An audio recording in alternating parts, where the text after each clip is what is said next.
Railway station गेटजवळ बेकायदेशीर पुतळा उभारणी, 10 जणांविरुद्ध भारतीय न्याय संहितेनुसार गुन्हा दाखल.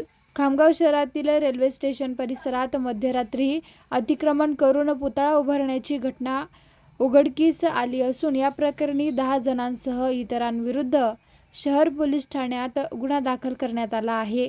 पहाटेपर्यंत सुरू असलेल्या या हालचालीमुळे परिसरात तणावाचे वातावरण निर्माण झाले होते. घटनेची माहिती मिळताच पोलिसांनी तातडीने घटनास्थळी धाव घेत परिस्थिती नियंत्रणात आणली. पोलीस सूत्रांकडून मिळालेल्या माहितीनुसार 17 मार्च रोजी रात्री 2 ते 2:30 वाजेच्या सुमारास नगर परिषद टर्निंग रेल्वे स्टेशन गेटजवळील राष्ट्रीय महामार्ग उपविभागाच्या जागेवर काही जणांनी नियोजनबद्ध पद्धतीने अतिक्रमण केले. लोखंडी पाईप उभारून त्यावर अधिकृत पुतळा बसविण्यात आला.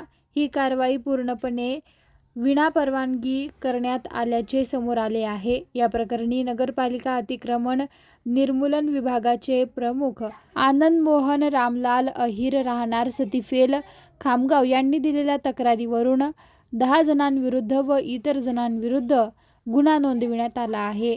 तक्रारीनुसार संबंधितांनी कोणतीही अधिकृत परवानगी न घेता सार्वजनिक जागेवर अतिक्रमण करून पुतळा उभारला. या घटनेमुळे कायदा व सुव्यवस्थेचा प्रश्न निर्माण झाल्याची शक्यता लक्षात घेता पोलिसांनी तात्काळ हस्तक्षेप केला. या प्रकरणी भारतीय न्याय संहितेनुसार गुन्हा दाखल करण्यात आला आहे.